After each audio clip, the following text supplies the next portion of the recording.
Bienvenidos a Declarando su Gloria. Hoy continuando con la definición de fe, en la segunda porción que encontramos en el capítulo 11 de Hebreos, dice que fe es la convicción de lo que no se ve. El autor está usando acá una referencia al cuerpo humano, está utilizando particularmente a la vista, al sentido de la vista. Y nosotros conocemos la expresión ver para creer, porque es la manera que muchas personas así piensan y así lo hablan y usan esa expresión ver para creer. También hay otra expresión que dice lo siguiente, dice hoy no fío, vuelva mañana, que encontramos en muchas tiendas.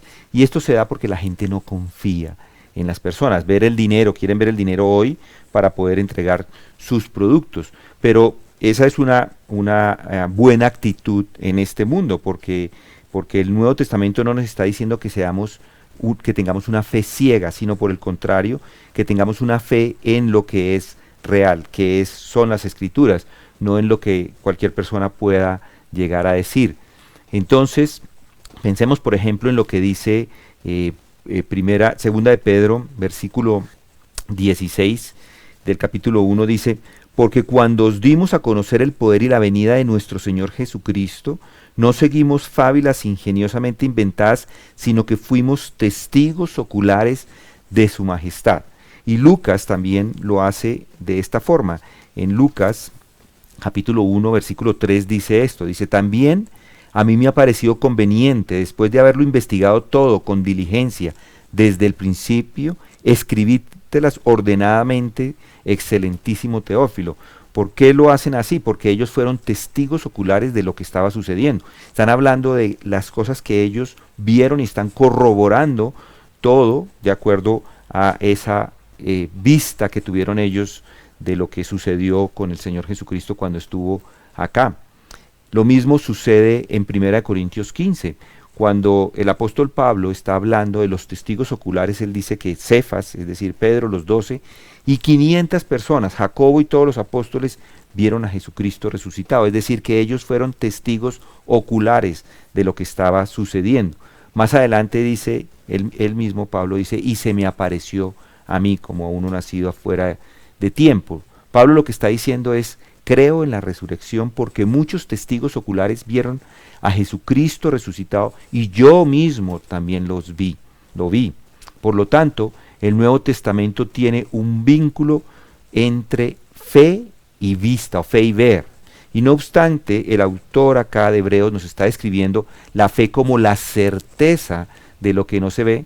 Lo que está diciendo es que algunos aducen que hay algún fundamento bíblico para considerarlo como una fe ciega usando este versículo, como si hubiera virtud en una fe ciega.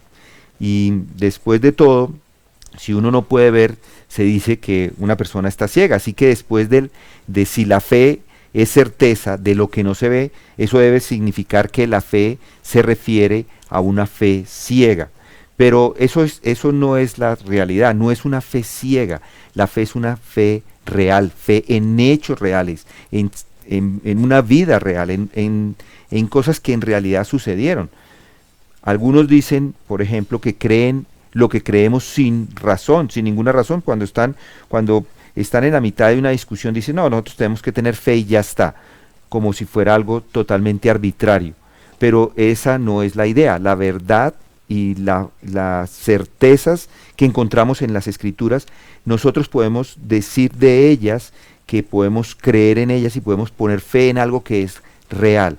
La Escritura es real. La Biblia nunca declara que debemos saltar a la oscuridad. Por ningún lado nos está pidiendo una fe ciega. De hecho, la instrucción bíblica es que las personas salgan de la oscuridad a la luz. Es realmente lo contrario. La fe no es ciega en el sentido de ser arbitraria o caprichosa o una mera expresión de un deseo humano. Si ese fuera el caso, ¿por qué el autor de Hebreos diría que la fe es la prueba palpable de lo que no podemos ver, o la certeza de lo que se espera. Cuando la fe está vinculada a la esperanza, se sitúa en ese marco temporal del futuro. Y si hay algo que no puedo ver del futuro, ninguno de nosotros lo ha experimentado todavía, nadie ha experimentado el futuro, pero el autor de Hebreos nos está diciendo que la fe es cierta y podemos tener confianza y una esperanza en lo que no se ve, porque ese futuro es algo real, es algo tangible, es algo en el cual nos podemos en el cual podemos descansar. La prueba es que por ejemplo, los oficiales de policía investigan y tratan de reunir una escena del crimen, hayan huellas dactilares, indicios de restos de pólvora cuando hay un crimen, prendas abandonadas y todo lo demás. Todas esas son cosas visibles y señalan hacia otro lugar a alguna verdad importante. Y es lo que la gente hace con las pruebas. La idea es la misma. No se trata de que tengamos una fe en algo que es vacío o algo que no existe. No, estamos teniendo la fe en algo que es cierto, porque las escrituras nos están hablando de certeza, nos están diciendo cómo las cosas se van a dar, por ejemplo, en el futuro. Podemos confiar en esas promesas, en la promesa de que un día Dios va a rescatar a los suyos, en la promesa que Jesucristo está al lado intercediendo por nosotros. Todas esas promesas que encontramos en las escrituras son verdad. Yo quiero que hoy medite en estas cosas, que piense en esas promesas que encontramos en las escrituras y créalas, inclusive ore por ellas y pídale a nuestro Señor que le dé la certeza en su corazón, porque son ciertas, son verídicas y puede descansar sobre ellas. Con esto nos despedimos, nos vemos mañana si Dios nos lo permite.